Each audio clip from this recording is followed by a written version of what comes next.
Hallelujah, Hallelujah,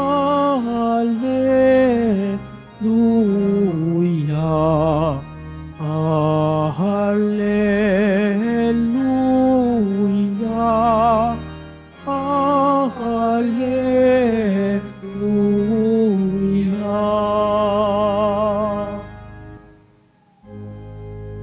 Papuri sa Diyos Ama, pagkat ipinahayag niya,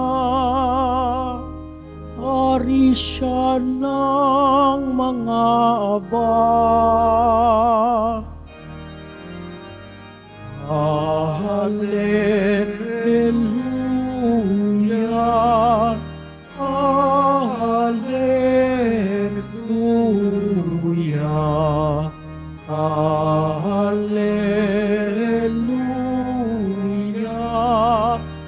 Hallelujah.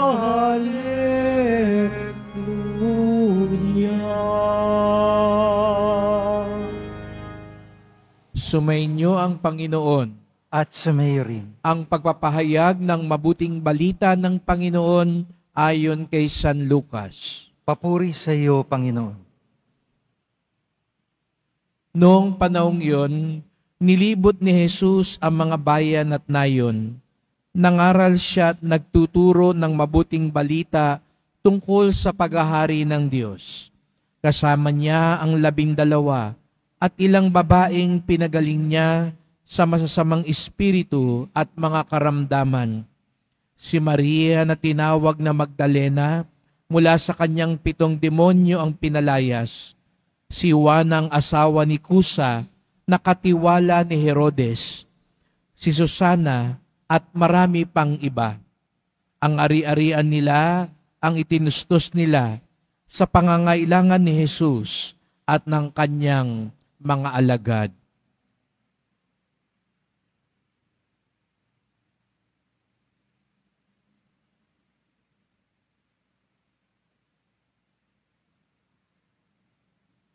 Mga kapatid, ang mabuting balita ng ating kaligtasan. Pinupuri ka namin, Panginoong Jesucristo. Magsiupo muna pang lahat. Magandang umaga po sa inyong lahat at maligayang pagdating sa tahanan ng ating mahal na pong Jesus Nazareno. Pinagdarasal din natin ang mga nasa online, lalo na po mga may sakit, nag-aalaga sa may sakit at mga kababayan kadiboto natin mula sa iba't ibang panig ng bansa at daigdig na nais sumama sa misa dito sa Quiapo, sa Basilica Minor at pambansang dambana ni Jesus Nazareno. Araw ng Biyernes, araw ng debosyon, araw ng mga deboto at higit sa lahat, araw ng ating pinakamamahal. Kaya't bigyan natin ng papuri, parangal at pasasalamat ang ating minamahal na Nuestro Padre Jesus Nazareno.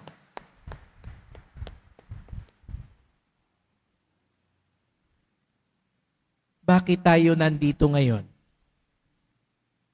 Bakit kay aga-aga niyong gumising upang pumunta dito sa Quiapo at magdebosyon at mamanata sa ating mahal na pong Jesus Nazareno? Bakit galing pa kayo sa kilayo-layong lugar? Marami namang simbahang mas malapit sa inyo. Pero bakit kayo naririto? May kanya-kanya tayong dahilan. May kanya-kanya tayong kahilingan. Kung kaya nga't napakaganda na sa pagkakataong ito, sa pagharap natin sa pong Nazareno, matanong nating maigi ang ating mga sarili. Bakit tayo nananalig sa Kanya? Hanggang saan ang ating pananalig sa Kanya? Marami tayong kanya-kanyang kwento sa pagkakatagpo sa pong Nazareno. May ibang pinagaling, tinulungan, binigyang linaw ang buhay, at kung ano-ano pang mga biyaya.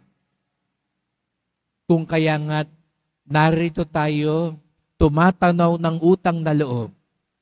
Narito tayo, umaasa sa pagpapalang kanyang ibibigay. Narito tayo dahil naniniwala tayong hindi niya tayo bibiguin.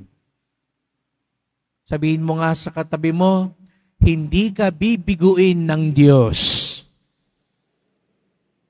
At sa kabila naman sabihin mo, magtiwala ka lamang sa Kanya. Ang naniniwala na hindi tayo bibiguin ng Pong Nazareno, itaas ang kamay at pumalakpak ng mas malakas.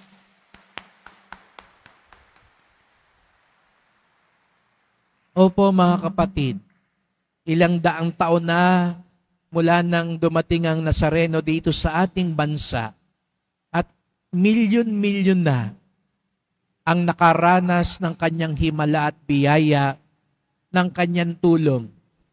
Kung kaya nga ang ating simbahan ay tunay na banal na lugar. Sabi ko po kahapon, ang ating dambana at simbahan, tunay ngang tahanan ng bawat Pilipino, bukal ng mga himala at biyaya. At marami sa mga naglilingkod dito sa simbahan. Alam niyo po kung meron man pagkakataon sanang ibigay sa akin na kung pwede lang humadagdagan ng oras ko sa isang araw para marinig lang ang kwento ng bawat isa, lalo ng mga tagapaglingkod. At titiyak ko, may kanya-kanya silang kwento, kaya sila narito ngayon upang maglingkod, sapagkat sila'y tinulungan, biniyaan ng Pong Nazareno. At napakaganda po talaga noon dahil ang biyaya na ipagkakaloob sa atin ay nagtutulay sa higit pang paglilingkod at pagsunod sa Kanya. Narinig natin sa Ebanghelyo ngayon, bukod sa mga alagad, may mga babae daw po na sumunod at naglingkod kay Jesus Nazareno. Gustong ipakita ni San Lucas na marami ang sumunod kay Jesus Nazareno, maging mga babae na nung panahon na yon maraming bawal at hindi pinahihintulutan. Ngunit kay Jesus Nazareno, kasama sila at natitiyak ko sila rin nagpumilit sumama at maglingkod. Bakit? Dahil karamihan sa kanila, pinagaling, biniyaan, at pinagpala. Dahil kapag ikaw daw ay biniyaan, ikaw din ay tinatawag maging dahilan ng biyaya sa iyong kapwa. Ang himala ng Nazareno hindi natatapos sa atin. Ang pagtulong ng Nazareno hindi para sa atin lamang. Nagkakamali po kayo kung sa tingin ninyo, tinulungan ako para ako'y sumaya, ako'y yumaman, ako'y lumakas, ako'y gumaling. Hindi po. Kaya ka pinagaling ng Nazareno para mas marami kang tulungan. Kaya ka pinapaginawa ng Nazareno sa kabuhayan mo para mas marami ka ring paginhawahin. Kaya ka tinutulungan ngayon ng Nazareno para ikaw rin maging daluyan ng kanyang kabutihan. Hindi natatapos sa atin. Hindi tayo ang dahilan lamang ng pagtulong ng Nazareno. Sana po katulad ng mga alagad, sinusuklian nila ang biyayang ipinagkaloob sa kanila. Kaya nga, ito yung una nating ipagdasal mga kapatid, na hindi sa atin matapos. Kaya tumagal ang ating dambana. Kaya 400 taon na ang debosyon sa Pong Nazareno, sapagkat nagsasalin-salin, hindi lang ang debosyon, kung hindi ang biyaya, ang pagmamalasakit, ang kabutihan na nanggagaling sa Kanya.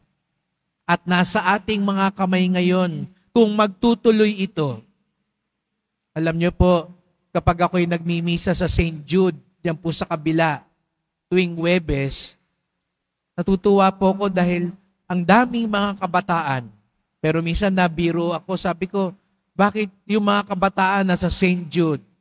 Parang sa Quiapo, mga matatanda yata ang nandito. No? Hindi naman siguro, tingnan nyo nga.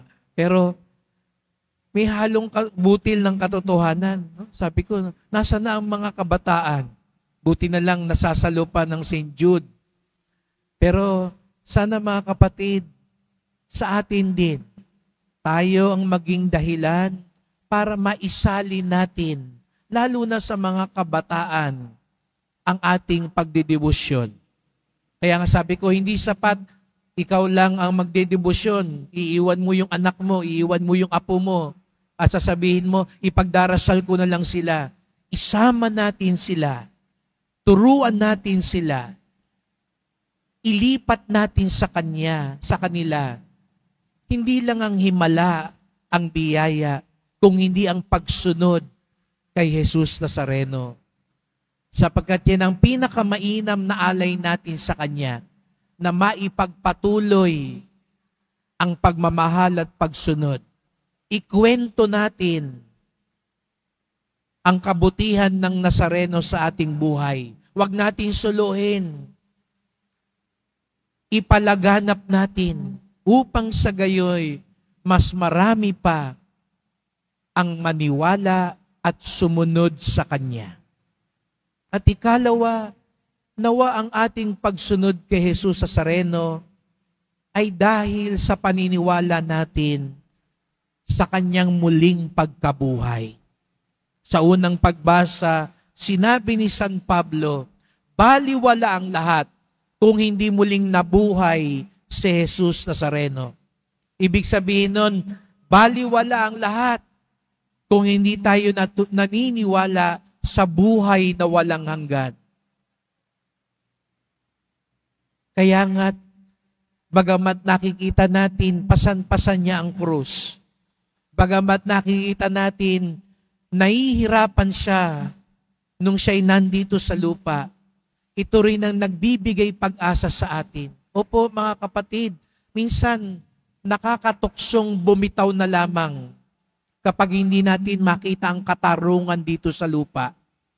Aminin natin, natutukso tayong wag na lang sumunod kung hindi natin nakikita ang kaginawahan dito sa lupa. Natutukso tayong bumaling na lang, sumunod na lang sa mga tukso ng mundo kung parang hindi naman natin makita ang liwanag dito sa mundo. Pero mga kapatid, ipinapaalala din sa atin ng Poong Nazareno, hindi natatapos ang lahat dito sa lupa. May buhay na walang hanggan. Nabuhay siyang mag-uli. May katarungan ng Diyos. May katotohanan ng Diyos. May tagumpay ang Diyos. At ito ang nasa puso ng bawat deboto. Alam nyo, may sumulat sa akin, sabi, Father, ba't di kayo nagre-reklamo? Parang yung nakikita dun sa Batang Quiapo, parang sumusuko na yata si Tanggol. Kasi parang pag nagpapakabait ka yata dito sa lupa, parang hindi ka pa rin masumpungan ng swerte. Kaya parang ang pakiramdam ng tao, doon ka na lang sa masama kumampi. Kasi kung sino yung nagpapakabait, minsan yun ang hindi maubusan ng malas. Minsan kung sino pa yung nagdedebosyon, yung hindi makakita ng liwanag at pag-asa sa buhay. At hindi lang naman talaga sa teleserye nangyayari yun, di ba mga kapatid? Minsan nakikita natin sa mundo, kung sino yung may pambayad ng abogado, yun ang nakakaabsuelto. Kung sino may kakilalang may kapangyarihan, yun ang nakakalusot. Kung sino yung parang hindi tapat sa kanilang negosyo, sila yung parang nakakaangat. Kung sino pa yung mga nagsisinungaling, sila yung parang namamayagpag. Aminin natin, dumarating ang punto sa ating buhay, nanghihina tayo. Kasi parang ang layo-layo ng tagumpay sa mga nagsusumikap magpakabuti. Sa araw na ito, ipinapaalala din sa atin ng mahal na pong Jesus Nazareno, huwag tayo mawalan ng pag-asa. Huwag tayong sumuko at bumaling na lang, kumampi na lang sa masama dahil mas praktikal, mas madali, at mas agad-agad ang resulta. May buhay na walang hanggan. May katarungan ng Diyos. May katotohanan ang Diyos. May tagumpay ang Diyos. Kaya hindi tayo mapapagod, maniwala at sumunod sa Kanya. Kaya kakapit at kakapit tayo sa Kanya sapagkat biguin man tayo ng mundong ito, hindi man agad maibigay dito ang lahat ng hinahanap at gusto natin. Natitiyak pa rin natin dahil hindi tayo bibiguin ni Jesus Nazareno. Darating at darating ang panahon ng Kanyang tagumpay at kalwalatian.